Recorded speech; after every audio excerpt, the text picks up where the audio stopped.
উৎসবমুখর পরিবেশে শুক্রবার জুলাই সনদ স্বাক্ষর হবে এমন আশাবাদ ব্যক্ত করেছেন গণপ্রজাতন্ত্রী বাংলাদেশ সরকারের অন্তর্বর্তী সরকারের প্রধান উপদেষ্টা ডক্টর মোহাম্মদ ইউনূস। তিনি আজকে ঐক্যমত্য কমিশনের বৈঠকে রাজনৈতিক দলগুলোর সঙ্গে বসেছিলেন। সেখানে রাজনীতিবিদদের কথাও তিনি শুনেছেন। যেখানে নোট অফ ডিসেন্ট সহ জুলাই সনদ স্বাক্ষর হবে বলেছেন বিএনপি নেতা সালাউদ্দিন আহমেদ। বলেছেন গণভোট ও জাতীয় নির্বাচন একই দিনে করতে সমস্যা নেই। নভেম্বরে গণভোটের দাবি জানিয়েছে জামায়াত এবং সুস্পষ্ট রূপরেখা বাস্তবায়নের অর্থাৎ জুলাই সনদ বাস্তবায়নের সুস্পষ্ট রূপরেখা ছাড়া জুলাই সনদে স্বাক্ষর করবে কিনা সেটি বিবেচনা করবে এনসিপি, এমনটি কিন্তু তারা বলেছেন। সব মিলিয়ে আলোচনায় জুলাই সনদ নিয়ে আসলে কি হচ্ছে, যে দীর্ঘ সময় ধরে রাজনৈতিক দলগুলো আলোচনা করলো, তারপরে এটির পরিণতি কি হচ্ছে। একদিকে পিআর এবং জুলাই সনদের বাস্তবায়ন এবং জুলাই সনদের ভিত্তিতে জাতীয় নির্বাচনের দাবি, গণভোট জুলাই সনদ নির্বাচনের আগে গণভোট দাবি, এই ধরনের অনেক দাবি এখনো মাঠে আছে। রাজনৈতিক দল বেশ কয়েকটি রাজপথে আছে। এর মধ্যে 17 তারিখে এটি স্বাক্ষর হচ্ছে, শুক্রবার এটি স্বাক্ষর হচ্ছে। এই বিষয়ে কথা বলতে চাই আসলে জুলাই সনদ নিয়ে কি হচ্ছে। আরআইসিএল স্টিল জনতন্ত্র গণতন্ত্রে আপনাদের সঙ্গে আছি শেখ জায়েদ। আমার সঙ্গে দুজন অতিথি এর মধ্যে স্টুডিওতে যোগ দিয়েছেন। আমার ঠিক ডানে আছেন অধ্যাপক আশরাফ আলী আকন, প্রেসিডিয়াম সদস্য, ইসলামী আন্দোলন বাংলাদেশ, স্বাগত আপনাকে। সর্বডানে আছেন জনাব মোশাররফ হোসেন ঠাকুর, বিশ্ববিদ্যালয়ের শিক্ষক এবং বিএনপি নেতা, আপনাকেও স্বাগত আমাদের আয়োজনে। প্রথমে আসতে চাই জনাব আশরাফ আলী আকন আপনার কাছে। আপনি আজকে ঐক্যমত্য কমিশনের বৈঠকে ছিলেন। জুলাই সনদে এখন পর্যন্ত আজকে পর্যন্ত এই যে বৈঠক হলো, বৈঠক থেকে বের হয়ে যে রাজনৈতিক নেতৃবৃন্দ কথা বললেন, সেখানেও আমরা বিভাজন এবং অনৈক্য সেটি আমরা দেখতে পেয়েছি। ভিতরে কি হয়েছে আপনার কাছে শুনতে চাই, আর এই অনৈক্যের কারণ কি? বিসমিল্লাহির রহমানির রহিম। ধন্যবাদ নিউজ 24-এর সঞ্চালক, ধন্যবাদ জানাই আমার সহ আলোচক, দর্শক শ্রোতা মণ্ডলী। জুলাই সনদ কিন্তু আসলে কতগুলি রাজনৈতিক দলের সমঝোতার দলিল না। জুলাই সনদটা ছিল মূলত জনগণের একটা আকাঙ্ক্ষা, অভিপ্রায়, সেইটার দলিল হলো জুলাই সনদ। জি, দলগুলি কখনোই কোনো ঐক্যমত্যে পৌঁছতে পারে নাই মৌলিক কিছু ইস্যুতে, যেটা আমরা দীর্ঘ প্রায় 9 মাস পর্যন্ত আমরা চেষ্টা করেছি একটা জনগণ অভিপ্রায় এই জুলাই সনদের মাধ্যমে প্রকাশ হবে। এটা অনেকেই নোট অফ ডিসেন্ট দিয়েছেন। তা নোট অফ ডিসেন্ট মানে কি? ওনারা ক্ষমতায় গেলে এই জিনিসগুলো আমরা বাতিল করবেন, এইটা হলো নোট অফ ডিসেন্ট, যেটা বলা হয় এভাবে। তো এই জন্যে মৌলিক দুটা প্রশ্ন আমি সেখানে বক্তব্য রেখেছি। আমি পরিষ্কার বলেছি, আপনি যত জুলাই সনদ করেন, যত সংস্কার করেন, সঠিক নির্বাচনটা যদি সঠিক না হয়, যদি সঠিক নির্বাচন জন আকাঙ্ক্ষা এই নির্বাচনের মধ্যে পূরণ না হয়, তা কিন্তু আপনার গণ অভ্যুত্থান ব্যর্থ হবে। সঠিক নির্বাচনের কথা তো ওনারাও বলছে। হ্যাঁ, বলছেন। আমরা তার লক্ষণ দেখি না। এটা সঠিক নির্বাচনের জুলাই সনদ পাশ হইতে পারে, সাইন করতে পারে, ভিন্ন জিনিস। আর সুষ্ঠু সঠিক নির্বাচন আরেকটা জিনিস। আমরা এখন দেখতেছেন সেই আওয়ামী ফেসিবাদের যে 15 বছরের যে আপনার আমলারা, প্রশাসনিক কর্মকর্তারা যেখানে বসে আছে, সেইখানে কিন্তু ওরা বসে আছে। কাজী এখন এদের মাধ্যমে একটা সুষ্ঠু নির্বাচন করতে পারবে বিগত 15 বছর আমরা দেখি নাই। কাজী এখন এইটা সংস্কার, আমি পরিষ্কার বলছি, লেভেল ফিলিং ফিল করেন। দুর্নীতিবাদ, যারা জুলাই সনদের মধ্যে বলা আছে দুর্নীতিবাদ সন্ত্রাসীদের রাজনীতিতে অযোগ্য ঘোষণা করা, এটা কিন্তু জুলাই সনদের মধ্যে আছে, একটা পয়েন্ট আছে। সেইগুলো বাস্তবায়ন করেন। কোনো দলের যে কোনো দুর্নীতিবাদ যাদের রেকর্ড আছে, অতীত ইতিহাস আছে তাদের দুর্নীতির, তারা নির্বাচন করতে পারবে না। কাজে এটা সুষ্ঠু সঠিক নির্বাচন না হলেই ব্যর্থ হবে। এই সনদ ব্যর্থ, গণ অভ্যুত্থান ব্যর্থ, এতগুলা প্রায় 1400 লোকের জীবন যে দান করলো এটা ব্যর্থ হবে, এবং হাজার হাজার মানুষ পঙ্গু হলে এটা ব্যর্থ হবে।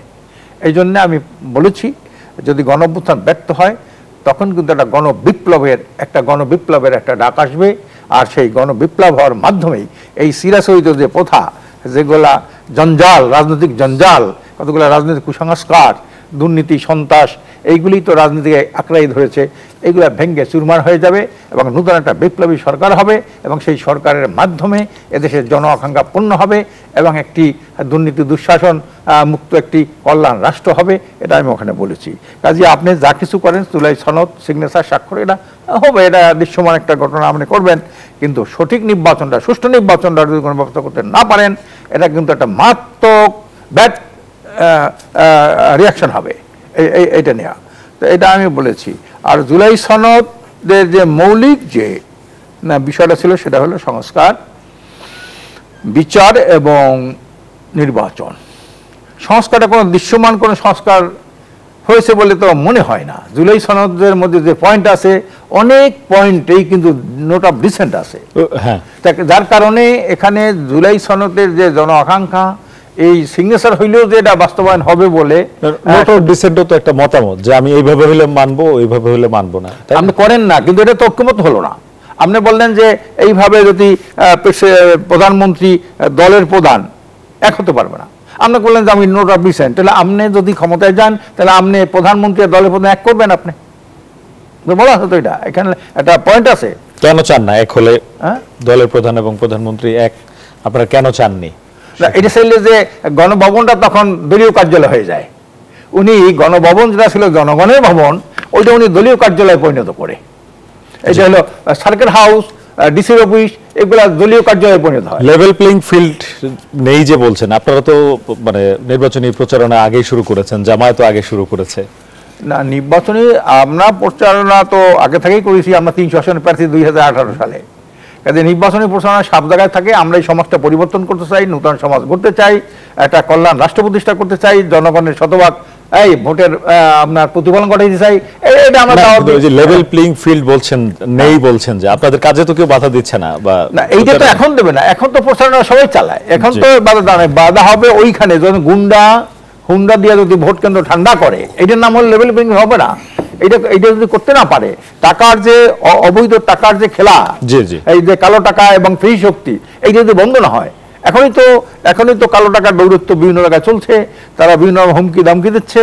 এখনো নির্বাচনী কাজ শুরু হয় না, কিন্তু এখনো হুমকি দমকি পুরাদমে চলছে, ব্যানার ছিঁড়ে ফেলা হচ্ছে। আলোচনায় কি পিআর ছিল আজকের আলোচনায় কি পিআর ছিল? আমি ওইভাবে বলিনি, আমি বলেছি যে শতভাগ জনমতে প্রতিফলন ঘটতে হবে, এই বক্তব্য আমি বলেছি যে এই নির্বাচন পিআর শব্দ আর উচ্চারণ করেননি না আজকের কারণ হইলো আপনার ওই যে আপার হাউসে পিআর এর কথা উঠছে, এটা আবার বিএনপি মানে না, নানান দিকে যেমন আজকের একটা অন্য রকমের। তো ওনারা বললেন যে আজকের এই বিষয়টা আপনি ই না করলে ভালো হয়, কিন্তু আপনি আমাদের আন্দোলন আছে মাঠে, আমি পরিষ্কার বলছি যে আন্দোলন কিন্তু এটা থামবে না, আপনারা যা কিছু করেন। কারণ আজকের হলো একটা সৌজন্যমূলক ওনার সাক্ষাৎ, উনি আসছে বিদেশ থেকে আজকে সর্বশেষ একটা, সেখানে একটা অবস্থা। আমি এর আগে বলছি যে আপনাদেরকে আমি ধন্যবাদ জানাতে পারলাম না, আপনি এক পেশা নীতি অবলম্বন করছেন, আপনারা একটা বিশেষ দলের দিকে তাকাই আপনার কথা বলেন, আপনার নিরপেক্ষ না। আচ্ছা, আরেকটা প্রশ্ন ছোট করে উত্তর দিবেন, তারপরে আমি মোশাররফ আহমেদ ঠাকুরের কাছে যাব। সেটি হচ্ছে জামায়াতের নায়েবে আমির, যদিও ওনার প্রশ্ন আপনাকে করা ঠিক হচ্ছে না, তারপরে আপনি যদি কোনো মতামত থাকে। উনি বলেছেন উপদেষ্টারা কারা কারা বিএনপির হয়ে কাজ করছেন, অনেকেই কাজ করছেন, তারা সময় হলে নাম প্রকাশ করে দিবেন, এবং ওনার কাছে হচ্ছে অডিও আছে। এই ধরনের কথা কি আপনার মানে বিশ্বাসযোগ্য মনে হয় কিনা, বা এই নিয়ে কিছু বলতে?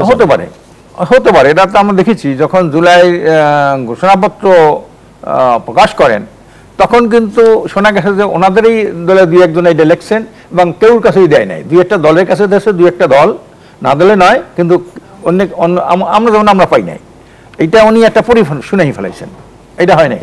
তারপরে হলো যে আপনার ওই তারিখে 5 তারিখে তো ওনার ওই যে কি বলে নির্বাচনের তারিখ ঘোষণা করার কথা ছিল না, 8 তারিখ উনি আসছে ক্ষমতা, 8 তারিখে উনি করতেন, 3 দিন পর করতেন, কিন্তু ওখান থেকে আপনার ওই যে কি কয় কি প্রোক্লামেশনের যে ঘোষণাটা, ওই দিনই যে ওনার নির্বাচনের তারিখ ঘোষণা করতে হবে, এটা তো একটা সন্দেহের সৃষ্টি করেছে। এটা কি গুপ্তচর বৃত্তির মতো হয়ে গেল না, যে মন্ত্রী পর্যায়ের উপদেষ্টা ওনাদের কল রেকর্ড বা অডিও সংগ্রহ করা রাজনীতি করতেই পারে? এটা তো কিছু না, হাসিনার কল রেকর্ড হয়, হ্যাঁ, মন্ত্রীদের সাথে হাসিনা কি কথা সেইটা কল রেকর্ড, এটা হতে পারে না। জি, ধন্যবাদ আপনাকে। মোশাররফ আহমেদ ঠাকুর আপনার কাছে আসতে চাই, জুলাই সনদ নিয়ে আজকে পর্যন্ত আপনার পর্যবেক্ষণ জানতে চাই, এবং বিএনপি তাদের বক্তব্য শুরু থেকে যেভাবে দিয়ে আসছিল, স্পষ্ট বক্তব্য আজকেও তারা দিয়েছেন, তারা ভোটের দিনই গণভোট চান, এবং এই গণভোটের মাধ্যমে জুলাই সনদ নিয়ে যে সুরাহা সেটি তারা চান সেভাবে। ধন্যবাদ জায়েদ, আপনার দর্শক শ্রোতা এবং অপরবিজ্ঞ আলোচক। দেখুন, আমরা গত 1 বছরের বেশি সময় ধরে আমরা যে শব্দটি নিয়ে আলোচনা করছি বেশি, সেটা নাম হচ্ছে সংস্কার। এখানে সংস্কারটা কি? সংস্কারটা হচ্ছে right to life and property. আমার জীবন জীবিকা জীবনের সাথে জীবিকা আছে। আপনি তো আমাকে খেতে না দেন তো আমি তো বাঁচব না। জীবন, জীবিকা এবং আমার সম্পদের অধিকার, আমার সম্পদ আমার থাকবে, এইটার অধিকারটা অক্ষুণ্ণ থাকবে। আপনি দেখবেন গত 1 বছরে right to life and property এই দুইটাই নিয়েই খুব হুমকির সম্মুখীন ছিল মানুষ। তো জুলাই সনদের যে মূল বার্তাটা হওয়া উচিত, যে কোনো পরিবর্তনের লক্ষ্যই হয় যে আমি আরও ভালো থাকব। একজন কৃষক, শ্রমিক, স্বল্প আয়ের মানুষ, কম ভাগ্যবান মানুষ, তারা মনে করে যে আমি স্বস্তিতে থাকব, সুস্থ থাকব, আমার চাকরির অধিকার থাকবে, জীবিকার অধিকার থাকবে, আমার যেটুকু সম্পদ আছে এটা কেউ কেড়ে নেবে না। তো গত 1 বছরের পরিসংখ্যান বেরোয় নাই, 10 মাসের পরিসংখ্যান আছে। 10 মাসের পরিসংখ্যানে হচ্ছে 28 লক্ষ মানুষ নতুন করে দারিদ্র্যসীমার নিচে আসছে। 24-এর 5ই আগস্টের পরে 28 লক্ষ লোক নতুন করে দারিদ্র্যসীমার নিচে আসছে, মানে গরিব হয়েছে। তারপরে হচ্ছে যে 18 লক্ষ তার মধ্যে নারী, আর 17 লক্ষ মানুষ 10 মাসের মাথায় চাকরি হারিয়েছে, কর্মহীন হয়েছে। আমাদের একজন উপদেষ্টা বলেছেন যে গাজীপুরে ইন্ডাস্ট্রিয়াল এরিয়ায় সবজির চেয়ে নারীর দেহের মূল্য কম। ওকে, আসুন আমরা এখন আপনার আলোচনায় আসি। আলোচনাটা হচ্ছে যে আজকে আলোচনাটা আমি ভাইয়ের কাছ থেকে অন্তত একটাবার প্রথম ধন্যবাদ দেই যে তারা অন্তত জাতীয় ঐক্যমত্য কমিশনে পিআর নিয়ে খুব স্ট্রিক অবস্থায়, একবারে অচল অবস্থা তৈরি করেন নাই। এটাই হচ্ছে গণতন্ত্রের সৌন্দর্য। না, আমি একটা কথা বলছি, কিন্তু আমার জনমতের প্রতিফলন, এটা তো পিএসআর হবে না, এটাকে এই কথাটা বলছি, ডাইরেক্ট বলি না, কিন্তু ইনডাইরেক্ট তো শতভাগ। না, আমি আপনার সময় মাঝখানে কথা বলে তো হবে না। বলেন যে বলে নাই, এটা বলবো না, কারণ আমি বলছি অচল অবস্থা সৃষ্টি করেন নাই, বন্ধ করে দেন নাই, যে আমার পিআর না হলে আমি বন্ধ, আলোচনা বন্ধ। না, এটা তো করেন নাই। তো এটা হচ্ছে গণতন্ত্রের সৌন্দর্য। আমার দাবি আমি তুলব, অন্যের দাবিও আমি শুনবো, এবং আমরা শেষ পর্যন্ত একটা একমত অবস্থায় ফিরব। আসুন, নাম্বার 2 হচ্ছে বিএনপি কি বিষয়ে নোট অফ ডিসেন্ট দিছে, মানে আমার আপত্তি সহকারে আমি গ্রহণ করলাম। আপনি যদি জায়েদ আপনি একটু ইতিহাসের দিকে তাকান, তাহলে দেখবেন 1954-এ মানে 52-তে একটি বিপ্লব হয়ে গেল। মানে ভাষা আন্দোলনটা একটা বিপ্লবের ক্যারেক্টার আছে ভাষা আন্দোলনে। ভাষা আন্দোলনের পরে আর মুসলিম লীগ কোনোদিন ক্ষমতায় ফিরে আসতে পারে নাই। পূর্ব পাকিস্তান, পূর্ব বাংলা 56 সাল পর্যন্ত পূর্ব বাংলা, এরপরে হচ্ছে 56 সাল থেকে সংবিধান গৃহীত হওয়ার থেকে পূর্ব পাকিস্তান। তো মুসলিম লীগ আর কোনদিন ফেরত আসতে পারে নাই ক্ষমতায়। তো সেইখানে আমি দেখেন যে মাত্র এই যে মুসলিম 54 সালের পরে যে জিনিসটা হলো হর্স ট্রেড, মানে এমপি বেচা কেনা। সকালে এক সরকার, আবু হোসেন সরকার, রাত্রে শেরে বাংলা একে ফজলুল হকের সরকার। সকালে শেরে বাংলা ফজলুল হকের সরকার, রাতে আবু হোসেন সরকার। এই ছিল অবস্থাটা। এটাকে কেন্দ্র করে এবং পার্লামেন্টে ডেপুটি স্পিকার শাহেদ আলী খুন হয়ে গেলেন, যার পর 58 সালের অক্টোবর মাসে আইয়ুব খান মার্শাল ল দিলেন। 56 সালে গৃহীত সংবিধান আইয়ুব খান 62 সালে কলমের খুঁচা দিয়া, যেটা 48 সাল থেকে 56 সাল পর্যন্ত প্রায় 8 বছরে যে সংবিধান তৈরি করা হলো, আইয়ুব খান কলমের খুঁচা দিয়া সেই সংবিধান পরিবর্তন করে বাতিল করে আরেকটি নতুন সংবিধান দিয়ে দিলেন। মার্শাল ল অর্ডার দিয়া নতুন সংবিধান। সেই সংবিধানটা কি? জনগণ ভোট দিতে পারবে না, ভোট দিবে জনগণ, যে এমপি বিডি মেম্বার বানাবে তারা মেম্বার বানাবে। এবং বিডি হাবিবুল্লাহ বিখ্যাত একজন ব্যক্তি বরিশালের। তো এই জন্য আমি আপনাকে বলছি যে আমরা নোট অফ ডিসেন্ট দিয়েছি আর্টিকেল 70, ওই অভিজ্ঞতা আলোকে আর্টিকেল 70 আনা হয়েছিল। আমরা আর্টিকেল 70, তারা সবাই বলছেন এটা বাদ দিয়ে দেন আর্টিকেল 70। আমরা বলছি আর্টিকেল 70 যদি উঠায় দেওয়া হয়, তাহলে আমাদের পার্শ্ববর্তী যে ভারত আছে, সে যদি এক রাতে 4,000 কোটি টাকা 5,000 কোটি টাকা খরচ করে তাহলে যে কোনো সরকারকে পরের দিন ফেলে দিতে পারবে। তো আমাদের এখানে বিলিয়ন বিলিয়ন ডলার ব্যবসা করে ইন্ডিয়া, জি, অসম বাণিজ্য বিলিয়ন ডলার। তো সেইখানে 2-1,000 কোটি টাকা খরচ করা তো কোনো সমস্যাই না। তো এই জন্য আমরা বলছি আর্টিকেল 70 পুরো বাদ না দিয়ে আস্থা অনাস্থা তো থাকবেই, তারপর আরেকটা থাকবে যে বাজেট পাস থাকবে, আরেকটা বলছে যুদ্ধকালীন কোনো পরিস্থিতি যদি সৃষ্টি হয় তাহলে ওই যুদ্ধ ঘোষণার ক্ষেত্রে অথবা যুদ্ধ বিরতির ক্ষেত্রে পার্লামেন্টের সদস্যরা ভোট দিতে বাধ্য থাকবেন। আমরা এটা নোট অফ ডিসেন্ট দিয়েছি এবং বলছি আমরা এটা ইস্তেহারে দিব, জনগণ যদি এটা পাস করে ওয়েল আমরা পাস করে আমরা করব, আমরা পাস না করলে আপনাদের মতো 70 উঠাই দেবেন, অসুবিধা কি? তো এই জন্য আমি আপনাকে বলছি যে নোট অফ ডিসেন্ট আপনার সাথে আপনার মতের সাথে আমার মতের কিছু অমিল থাকবে, এটার নাম হচ্ছে গণতন্ত্র। এবং আমি দুইজন আবার একসাথে চা খেয়ে বেরোবো। তো এই জন্য আমি বলছি যে দেখুন দলের প্রধানমন্ত্রী হবেন, সংস্কারের অন্তরায় বলার চেষ্টা করা হচ্ছে। এটা গণতন্ত্র না। আপনার কথা সব মানলে আমি আপনার কথা সব মানবো, তখন গণতন্ত্র। আর আপনার কথায় যখন আমি 20 আর 18 হব, 20 আর 19 হব, তখন এটি গণতন্ত্র না। আসুন, দলের প্রধান কিভাবে প্রধানমন্ত্রী হন? ওয়েস্টমিনস্টার টাইপ অফ ডেমোক্রেসিতে যে বলা হয় যে রাষ্ট্রপতির কাছে অনুমিত হবে যে দল সংখ্যাগরিষ্ঠতা অর্জন করিয়াছে সেই দলের প্রধানকে তিনি প্রধানমন্ত্রী হিসেবে সরকার গঠনের আহ্বান জানাবেন।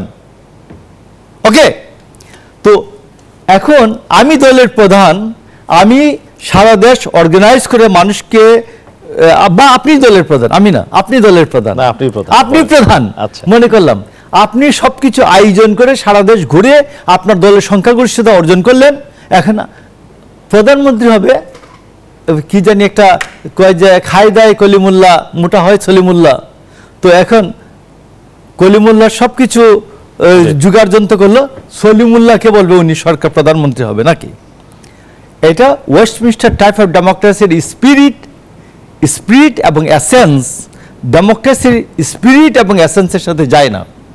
আপনি দেখবেন যে ব্রিটেনে সবসময়ই দলীয় প্রধানকেই রাজা প্রধানমন্ত্রী হিসেবে সরকার গঠনের আহ্বান জানান।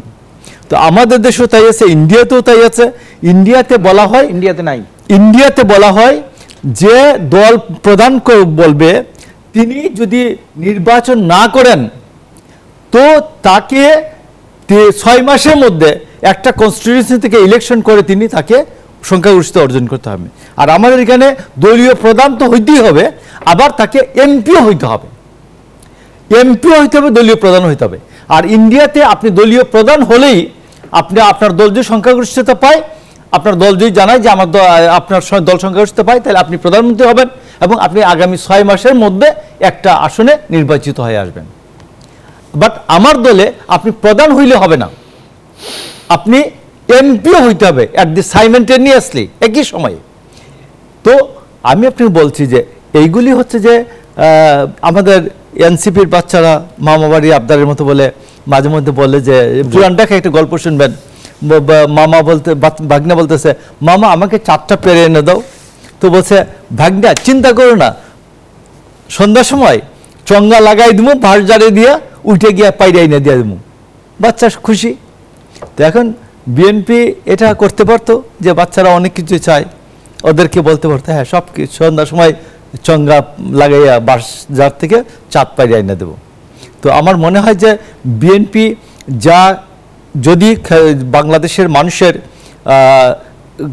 খেদমত করার দায়িত্ব পায়, তাইলে সেই ক্ষেত্রে বিএনপি যা করবে তাই ইয়া করছে, কি বলে এখানে এইটুকু বলার চেষ্টা করছে। আর এইরকম উদ্ভট প্রতিশ্রুতি যেটা করবে না, সেই প্রতিশ্রুতি বা দিচ্ছে না বা অঙ্গীকার করছে না। ধন্যবাদ আপনাকে। একটা বিরতির সময় হচ্ছে, বিরতি থেকে এসে কথা বলতে চাই, আরো অনেকগুলো বিষয় রয়েছে। দর্শক, RICC গণতন্ত্র আমরা কথা বলছিলাম জুলাই সনদের কি অবস্থা, কোন পর্যায়ে আছে, এটি নিয়ে সনদ নিয়ে আসলে হচ্ছেটা কি, একটা বিরতি নিচ্ছি, ফিরছি একটু পর, সাথে থাকুন। বিরতির পরে আবারও স্বাগত। দেখছেন RICST জনতন্ত্র গণতন্ত্র। জুলাই সনদ নিয়ে কথা বলছিলাম, এবারে একটু রাজনীতিতে ফিরতে চাই। জনাব আশরাফ আলী আকন আছেন আমাদের সঙ্গে, ইসলামী আন্দোলন বাংলাদেশের প্রেসিডিয়াম সদস্য। আপনার কাছে যেটি জানতে চাই, জামায়াত 300 আসনের প্রার্থী ঘোষণা করেছে, আপনারাও করেছেন এবং আপনাদের প্রার্থীরা মাঠে ময়দানে মোটামুটি বেশ ভালোভাবেই জনসংযোগ করছেন। যদি আপনারা জিতে চান, নির্বাচনে জিতে যান, সামনের নির্বাচনে যদিও বলছেন পিআর ছাড়া নির্বাচনে যেতে চান না আপনারা, তাহলে কি যেই মতাদর্শের ভিত্তিতে, বিশেষ করে যে ইসলামী মতাদর্শের ভিত্তিতে যে আপনারা রাজনীতি করছেন, ইসলামের ভিত্তিতে, মানে ইসলামটাকে কি রাষ্ট্র ক্ষমতায় এটা নেওয়া হবে আপনারা জিতলে, এবং তখন কি শরিয়া মোতাবেক দেশ চলবে কিনা? আমাদের নাম তো ইসলাম আছে, জামাতের ইসলাম আছে, জি, ইসলামটাই তো আমাদের রাজনীতি। ইসলাম একটা পূর্ণাঙ্গ জীবন বিধান, কমপ্লিট কোড অফ লাইফ। সর্বকালের সর্বশ্রেষ্ঠ মহামানব হযরত মুহাম্মদ মুস্তাফা সাল্লাল্লাহু আলাইহি সাল্লাম, উনি একজন রাষ্ট্রনায়ক ছিলেন এবং সর্বশ্রেষ্ঠ রাষ্ট্রনায়ক। এই রাষ্ট্রের আয়তন ছিল তখন প্রায় 30 লক্ষ বর্গ কিলো, বাংলাদেশ 21টা রাষ্ট্রের সমান, এবং বিশ্বের প্রথম লিখিত সংবিধান আল্লাহ রসুল প্রণয়ন করেন, এবং মদিনার সনদ প্রথম সংবিধান আল্লাহ রসুল প্রণয়ন করেন, এবং সেইখানে মদিনায় যাওয়ার পরে ইহুদি, খ্রিস্টান, পৌত্তলিক, মুসলমান, ইমানদার সবাইকে নিয়ে উনি একটা মদিনার সনদ করলেন। সবার জান, মাল, ইজ্জত, আবরু, নিরাপত্তা। কিন্তু তখন তো এইরকম নির্বাচন ছিল না যে এইটা ছিল এইটা একটা পরিবর্তন। যেমন ইসলামে কোরআন, হাদিস, এজমা, কিয়াস, যেটা কোরআনের মধ্যে ডাইরেক্ট পাওয়া যায়, ওকে আলহামদুলিল্লাহ। কোরআন না পেলে হাদিস খুঁজবেন, হাদিস কোরআন না পেলে তখন এজমা খুঁজবেন, এজমা না হলে কিয়াস খুঁজবেন। এভাবে ইসলাম তো হলো যেহেতু সর্বকালের সর্বশ্রেষ্ঠ, এটাকে মনে করেন এমন একটা বিষয় আছে, যেমন একজনের রক্ত আর একজনের দেওয়া, এইটা তো কোরআন হাদিসে কোথাও নাই। কিন্তু গণতন্ত্র হারাম তো বলা হয় না, না, এইটা নাই না। গণতন্ত্র তো যদি একটা পদ্ধতি হয়, সুষ্ঠু নির্বাচন, তাহলে ঠিক আছে। আর গণতন্ত্র যখন একটা ইজম হয় যে সার্বভৌম ক্ষমতার মালিক জনগণ, এটা নিয়ে তো সমস্যা। আছে বাংলাদেশের না, সার্বভৌম ক্ষমতার মালিক তো জনগণ হতে পারে না। জনগণ তো আইজ আছে, কাল নাই। আইজ শেখ মুজিব আছে, কাল শেখ মুজিব নাই। জিয়া রহমান আছে, 2 বছর পর জিয়া রহমান নাই। না, আপনারা বলেন সার্বভৌমত্বের মালিক আল্লাহ। হ্যাঁ, আল্লাহ। কিন্তু আমাদের সংবিধানে তো না, আমাদের সংবিধানটা তো ইসলামের ভিত্তিতে রচিত হয় নাই। কারা করছে? ওই জন্যই বললেন ওয়েস্টমিনিস্টার কারা? যারা 200 বছর আমার দেশকে শাসন করেছে, শোষণ করেছে, লুণ্ঠন করেছে, মানুষকে পাখির মতো হত্যা করেছে। হ্যাঁ, এই হল ওয়েস্টমিনিস্টার। এখন আমি বলি, এই ওয়েস্টমিনিস্টারের যারা রাজনীতি করে, এরা হলো মানবতা বিরোধী অপরাধে লিপ্ত। ওয়েস্টমিনিস্টার মানে কি? তারা 200 বছর শোষণ করছে না? আপনি জানেন না? ইতিহাস জানেন না? কিভাবে মানুষকে হত্যা করলো, পাটানাই হত্যা করলো, রাস্তার উপরে প্রেক মারিয়ে রাখলো। এই ওয়েস্টমিনিস্টাররা সারা দুনিয়া লুণ্ঠন করিয়া ওনার সাধু সজ্জে। আপনারা এটা চেঞ্জ করতে চান? অবশ্যই চেঞ্জ করবো, কারণ ওয়েস্টমিনিস্টার তো মানুষের কোনো কল্যাণ দিতে পারে না। এই আজকের ইংল্যান্ডে কতবার মনে করেন আপনার এই ক্ষমতা পরিবর্তন হইলো, এই কয়েক বছরের মধ্যে কতবার তো ভেঙে গেল, সরকার গেল, ঠিক না? এই কোথায় ঋষি সুনাক। আপনারা যদি রাষ্ট্র ক্ষমতায় যান, তাহলে এই পদ্ধতিটা পরিবর্তন করতে চান? অবশ্যই। সেই পদ্ধতিটা এমন একটা পদ্ধতি যেখানে মানুষের অধিকার, মানুষের নিরাপত্তা, কল্যাণ, হ্যাঁ, দেশের কল্যাণ, সকল মানুষের কল্যাণ, যেমন অমুসলমান, তারপর কৃষক, শ্রমিক, নারী, সকল মানুষের অধিকার, একটা কল্যাণ রাষ্ট্র করবেন। কল্যাণ রাষ্ট্র। ধন্যবাদ আপনাকে। মোশাররফ আহমেদ ঠাকুর, এই প্রসঙ্গে যদি বলেন। ধন্যবাদ। প্রচলিত পদ্ধতিতেই তারা নির্বাচনে যাবেন, পরবর্তীতে তারা, প্রথম কথা হচ্ছে যে ইসলামী বা শরিয়া আইন যদি কেউ চুরি করে, তাইলে তার কি হবে? হাত কাটা যাবে না। ডাইরেক্ট কথা কিন্তু একটু ঘুরেই বলতে হবে।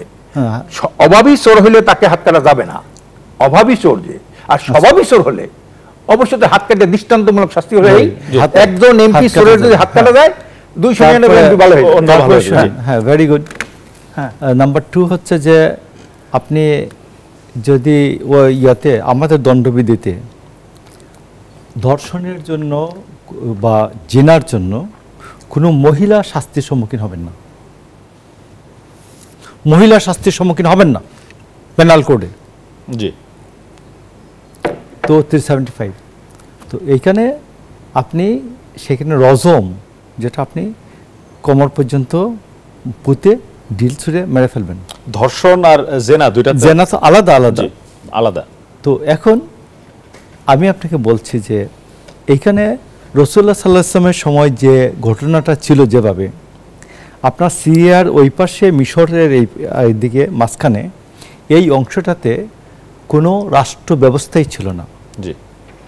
রাসূলুল্লাহ সাল্লাল্লাহু আলাইহি ওয়াসাল্লাম বলছেন যে কি বলে, যে কোনো ঘটনায় যদি কেউ একজন দাসকে আজাদ করে দিয়েছে তিনি খুব খুশি হতেন, বা কেউ সুসংবাদ শুনলে মুসলমানরা দাসী বা দাস আজাদ করে দিত। কিন্তু ওই সময় হয় নাই, দাস প্রথা বিলুপ্ত হয় নাই। তো এখন ইসলামের আমরা যে অবস্থাটা পাওয়া গেল যে 570 খ্রিস্টাব্দে জন্ম, তার 40 বছর মানে 40 বছর 610 খ্রিস্টাব্দে উনি পেলেন, নবুয়ত পেলেন, আর মাত্র 23 বছর 63 বছর 23 বছরে ওনার সব দর্শন চর্চা, ধর্মচর্চা, ধর্মের সব কিছু হচ্ছে একবারে নবুয়ত থেকে একবারে বিদায় ভাষণ পর্যন্ত সব 23 বছর। তো এই 23 বছরের বিষয়টা ওনার এই যে নায়েবে আমির তিনি বলছেন কোরআন এটা কিচ্ছু না, কোরআনে হাদিস, কোরআনে নামাজ না। আপনি ওনার বক্তব্যটা তো আসছে, আপনি অনেক আলেম আপনার সময় বলেন, আপনার সময় বলেন মিথ্যা কথা বলেন। আরে আপনার সময় বলবেন তো, আপনি তো অনেক কথা বলছেন। আপনার সময় আমির উনি কোরআন কিছু না, উনি একটা আলেম, উনি বলছেন তো বক্তৃতা শুনবেন, এর আগে পরে কথা বলেন না কেন? তো আপনি আগে কোরআনে নামাজের ব্যবস্থা নাই, কয় ওয়াক্ত নামাজ হবে বলা নাই, কোরআনে কিভাবে নামাজ পড়তে হবে বলা নাই, হজ কেউ করতে হবে বলা নাই, জাকাত কেউ বলতে বলা নাই, সামনে পেছনে অনেক কিছু থাকুক। তো এখন আমি বলছি যে ইসলামী শাসন ব্যবস্থার নামে আপনি যে বাংলাদেশে 5,000 টাকা দিলে পাওয়া যায়, মিথ্যা সাক্ষ্য দেওয়ার জন্য লোক পাওয়া যায়, সেই দেশে আপনি শরিয়া কায়েম করবেন, হাত কাটা গেলে এরপরে দেখা গেল যে 10 বছর পরে ওই সাক্ষী বলল আইসা যে কি নাম, যে আমি তো ভুল্লুবে পড়ে মিথ্যা সাক্ষী দিয়েছিলাম, তো তখন কি হাত ফেরত নিয়ে দেওয়া যাবে? আজকে নিজামী সাহেবকে যে ঝুলাইয়ে দেওয়া হইলো, ফাঁসি দিয়ে দেওয়া হইলো, এটিএম আজহারকে তো কোর্ট ছেড়ে দিয়েছে। এটিএম আজহার হাসিনা থাকলে আর 1 বছর এটিএম আজহারের ফাঁসি হয়ে যেত। তো এই জন্য আমি আপনাকে বলছি যে শুধু ইসলামের সাথে পৃথিবী বহুদূর এগিয়েছে, বহুদূর। আজকে সারা পৃথিবীর বহু জায়গায় মৃত্যুদণ্ডের বিরুদ্ধে অনেকে মনে করছেন যে মৃত্যুদণ্ড হয়ে গেলে এটি তো আর ফেরত, মানুষের জীবন তো ফেরত দেওয়া যায় না, কারণ বিচার মানুষ করে, সাক্ষী মানুষ দেয়। এই জন্য এই দুইটাকেই প্রভাবিত করা সম্ভব, এই রাষ্ট্র ব্যবস্থায় এটা প্রভাবিত হওয়া সম্ভব। তো এই জন্য আমি আপনার বলি গ্যালিলিওকে বললো যে সারা তার বিচার সবাই বললো গ্যালিলিও যে সূর্যের চারদিকে পৃথিবী ঘুরে। গ্যালিলিও তার ফাঁসির আগে বলছেন যে আপনারা যারা আজকে শাস্তি দিচ্ছেন আমাকে, এরা জেনে রাখবেন, মাত্র 100-150 বছর আগের কথা, আপনারা জেনে রাখবেন আমার মৃত্যুর পরেও সূর্যের চতুর্দিকে পৃথিবী ঘুরবে। তো এই জন্য আমি আপনাকে বলছি যে আজকে যে বলা হচ্ছে যে আপনি গণতন্ত্রের মাধ্যমে ক্ষমতায় আসবেন, মনে করলাম 300 সিট পাইলেন, এর পরে কিন্তু আপনি 5 বছর পরে আর নির্বাচন দিবেন না। আপনি বলবেন যে আমি তো বলছিলাম ইসলামী শরিয়া কায়েম করব, শরিয়াতে নির্বাচনের কোনো ব্যবস্থা নাই, এক ব্যক্তি এক ভোটের কোনো ব্যবস্থা নাই।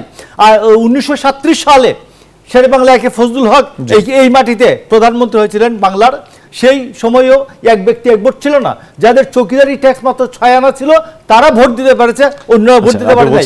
আপনি দেখুন আইয়ুব খানের সময় এক ব্যক্তি এক ভোট ছিল না, 65 সালে যে ভোট হয়েছে। এই আমরা 1937 থেকে 70 সাল পর্যন্ত এই বাংলাদেশের অনেক মানুষের জীবনের বিনিময়ে, রক্তের বিনিময়ে এক ব্যক্তি এক ভোট আইনটা প্রতিষ্ঠিত হয়েছে। আজকে আপনি এক ব্যক্তি এক ভোট, প্রধানমন্ত্রী রাষ্ট্রপতির এক ভোট, সুইপারেরও এক ভোট। তো এই যে অধিকার আপনি শরিয়ার নামে এই এক ব্যক্তি এক ভোট আপনি হরণ করে নেবেন, এটা তো হতে পারে না। আর তাইলে স্পষ্ট করে বলেন যে আমরা এমন একটা ইসলামী শাসন ব্যবস্থা চাই যে ইসলামী শাসন ব্যবস্থার অধীনে প্রত্যেকের এক ব্যক্তির এক ভোট থাকবে, পীর সাহেবের এক ভোট, মুরিদেরও এক ভোট, পীর সাহেবের এক ভোট, সুইপারেরও এক ভোট। এইটা বলতে হবে, ক্লিয়ার করে বলতে হবে যে আমরা একটা ইসলামিক ডেমোক্রেটিক কান্ট্রি করতে চাই, এবং এইটা স্পষ্ট বাংলাদেশের মানুষকে ইস্তেহারের মধ্যে বলতে হবে this is the way of Islamic democracy. এইটা হচ্ছে ইসলামিক গণতন্ত্র। এই গণতন্ত্রের সংজ্ঞা কি, এই গণতন্ত্রের কার্যকরী ব্যবস্থা কি, এইগুলো সব বলতে হবে। আর শুধুমাত্র আপনি ভিতরে রাখবেন এক আর বাইরে বলবেন আরেকটা, বলবেন যে ইসলামী শরিয়া শরিয়া শরিয়া, ইসলামী শরিয়া কি রকম শরিয়া এটা বলতে হবে। এটা আফগানিস্তানের মতো, ইরানের মতো, না সৌদি আরবের। এই জবাব নিব জনাব আশরাফ আলী আকন আপনার কাছে, বিরতি থেকে এসে এটা জবাব নিচ্ছে। দর্শক, কথা বলছিলাম এই চলমান রাজনৈতিক পরিস্থিতি, নির্বাচনে ভোট চাওয়া এবং এই যে বিভিন্ন মতাদর্শ, এগুলো নিয়ে আলোচনা হচ্ছিল। একটা বিরতি নিচ্ছি, ফিরছি একটু পর।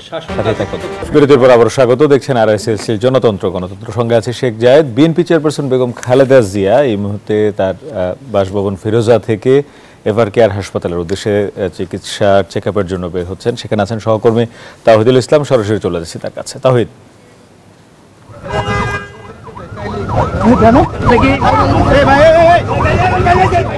ধন্যবাদ আপনাকে। জানেন যে বেগম খালেদা জিয়ার মেডিকেল বোর্ডের সিদ্ধান্ত ক্রমে কিন্তু আজকে তাকে আবার কিছু জরুরি শারীরিক পরীক্ষা নিরীক্ষার জন্য তার যে নিয়মিত যে হাসপাতালে এভার কেয়ার, রাজধানীর এভার কেয়ারের যে হাসপাতালটিতে তিনি স্বাস্থ্য পরীক্ষা করান, সেই স্বাস্থ্য পরীক্ষা করার উদ্দেশ্যে, সেই এভার কেয়ারের উদ্দেশ্যে কিন্তু গুলশান 2 নম্বর তার বাসভবন ফিরোজা থেকে তিনি বের হয়েছেন। এখানে তার বাসভবনের সামনে বা তার গাড়িবহরের সামনে গাড়িবহরটা কিছুক্ষণ আগে কিন্তু বের হয়েছে, মাত্র কয়েক মিনিট হবে। দেখতে পাচ্ছেন যে আসলে তার নেতাকর্মী বা আইনশৃঙ্খলা বাহিনীর তার গাড়িটিকে কিন্তু ঘিরে রেখেছে। অর্থাৎ তার গাড়িটি এই নেতাকর্মী বা আইনশৃঙ্খলা বাহিনীর যে মানুষের যে চাপ, তাকে এক নজর একটু দেখার জন্য কিন্তু গাড়িটা খুব স্লো আর কি ধীর গতিতে সামনের দিকে আগাচ্ছেন। এখন গাড়িটি গুলশান থেকে এভার কেয়ারের দিকে যাচ্ছেন। 3-4 মিনিট আগে ফিরোজা তার বাসভবন থেকে বের হয়েছেন, এভার কেয়ারে যাচ্ছেন। এভার কেয়ারের চিকিৎসকদের পরামর্শ অনুযায়ী কিন্তু তাওহিদুল ইসলাম, ধন্যবাদ আপনাকে। এভার কেয়ার হাসপাতালের উদ্দেশ্যে রওনা হয়েছেন বিএনপি চেয়ারপারসন বেগম খালেদা জিয়া নিয়মিত শারীরিক চেকআপের জন্য। নেতাকর্মীদের অনেক ভিড় আছে, আমরা দেখছিলাম গভীর রাতে ভিড় এড়াতেই তার এই চেকআপের জন্য আসা। তারপর প্রচন্ড রকম ভিড়। অধ্যাপক আশরাফ আলী আকন, আপনার কাছে শুরুতে আসতে চাই। উনি বলছিলেন যে শরিয়া আইন প্রসঙ্গে, এবং শেষে উনি বলেছেন যে আপনারা ইসলামিক গণতন্ত্র যে এরকম চান সেটির স্পষ্ট রূপরেখা ভোটের আগে মানুষের সামনে দেন।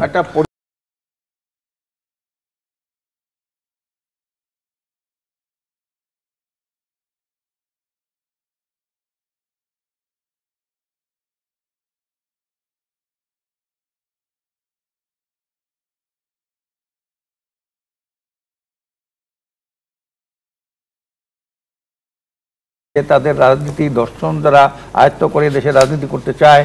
হ্যাঁ, আপনি দেখেন, আমি খুঁজে পাই না যারা 200 বছরই করে সেই কথাটাই আনে না তারা মুখে, খালি ওয়েস্টমিনিস্টার করে, খালি এদের পঞ্চম মুখে ফেনা উঠিয়ে যায় যে হ্যাঁ ব্রিটিশ এইটা করছে ওটা করছে। আজকে দেখেন ব্রিটেন একটা রাজতন্ত্র, এর কাজটা কি? রাজতন্ত্র কিছুই না, নাথিং। না, উনি বলেছেন যে ইসলামিক গণতন্ত্রের একটা রূপরেখা গণতন্ত্র, ইসলামী গণতন্ত্র, ইসলামী তার মধ্যে জনমত প্রতিফলনের সুযোগ আছে। ইসলামী গণতন্ত্র এটা আরেকটা দর্শন। উনি যেটা বললেন ইসলামী গণতন্ত্র, ইসলাম তো ইসলামী, সেখানে আবার ইসলামী গণতন্ত্র মানে কি? ইসলামী গণতন্ত্রটা কি? গণতন্ত্র হলে আমরা যেটা মনে করি যে জনমতের প্রতিফলন, এবং আমি যদি হেরে যাই আর একজনের কাছে ক্ষমতা হস্তান্তর করা, সে যদি হেরে যায় আমার কাছে ক্ষমতা হস্তান্তর করা, এর নাম হলো গণতন্ত্র। তো এটা তো ইসলামেই আছে। জনগণ না চাইলে তাকে আমরা ক্ষমতা বসাবো না। উনি বলেছেন যে আপনারা এইভাবে ক্ষমতায় যে পরে নির্বাচন করবেন না। এইটা তো উনি এটা অনেকটা না জানার কারণ, ইসলাম না বোঝার কারণ, ওয়েস্টমিনিস্টার দিকে বেশি ঝুঁকে পড়ার কারণ। এই কারণে উনি যদি শরিয়া জানতো, উনি শরিয়ার বিরুদ্ধে কোনো কথা বলতেন না। অনেক ধন্যবাদ। না, যেখানে শরিয়ায় বিশ্বাস করি না, বিএনপি শরিয়ায় বিশ্বাস করে না যারা, তারা আবার এই শরিয়ার ব্যাপারে বুঝবে কি?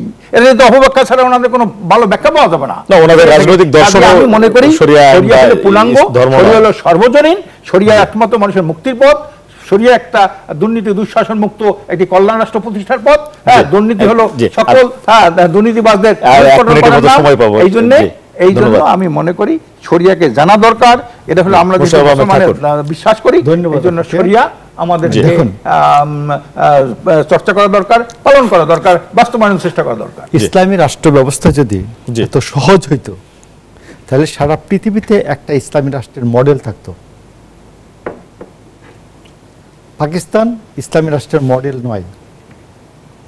পাকিস্তান একটু আগে দেখে এলাম যে পাকিস্তানের মেয়েদের ক্রিকেট খেলা হচ্ছে, জি, আফগানিস্তানের অন্য মডেল, আফগানিস্তান জি অন্য মডেল, ইরানে অন্য মডেল, ইরান আরেক মডেল, জি। কাতার আরেক মডেল, ওমান আরেক মডেল, কুয়েত আরেক মডেল, সৌদি আরব আরেক মডেল। জি সৌদি আরবে রাজার বিরুদ্ধে কথা বললে ওই কাইটাড়াও, এটা ইসলাম, এটা তো ইসলাম না। তো ইসলাম রাজতন্ত্র কখনোই সাপোর্ট করে না, বাট খেলাফতের পরে পুরোটাই রাজতন্ত্র চলেছে ইসলামের নামে। তো এই জন্য আমি আপনি বলছি যে বাংলাদেশে যদি ইসলামী দল কেউ রিয়েলি বাংলাদেশে যে প্রতিষ্ঠিত গণতন্ত্র, এক ব্যক্তির এক ভোট, এইটাকে যদি কোনো মডেল তারা উপস্থাপন করতে পারেন আগামী নির্বাচনের আগে, আমরা তো একটা তাদের জন্য ভালো হবে এটি বলছেন আপনি, আমরা তাই তো তো? একটা নির্বাচনী ইস্তেহার দেই জি। যে আমরা এই নির্বাচন ব্যবস্থা তারা বলুক একটা এই ধরনের বাংলাদেশে একটা নির্বাচন ব্যবস্থা হবে, এবং আমরা ভবিষ্যতে আমরা সংখ্যাগরিষ্ঠতা অর্জন করলে আমরা আর ভোট দিতে দিব না। আমাদের সৌদি আরবের ইয়ের মতো, রাজার মতো, ইরানের সময় শেষ হয়েছে। জি, পাকিস্তানের মতো হবে, দেশকে ধ্বংসের দিকে নিয়ে যাব। অনেক ধন্যবাদ, অনেক ধন্যবাদ। আসলে জনগণ যাদেরকে ভোট দিবে, জনগণ নিশ্চয়ই নিজের ভোটটি বিবেচনা করেই দিবেন যে বিএনপিকে কেন ভোট দিবেন বা ওনাদেরকে কেন ভোট দিবেন, মানুষজন হিসেব করেই ভোট দিবেন। ভোটটা দেওয়ার ক্ষেত্রে আসলে ভোটারদেরকে এত সহজে প্রতারিত করা যায় না, যেটা ক্ষমতায় এসে পরে করা যায়। সুতরাং নির্বাচনটা সুন্দরভাবে হবে, এটি আমাদের প্রত্যাশা। একেবারে সময় শেষ হয়ে গেছে দর্শক, আজকে আগামীকাল অন্য কোনো বিষয়ে কথা হবে। ভালো থাকবেন, খোদা হাফেজ।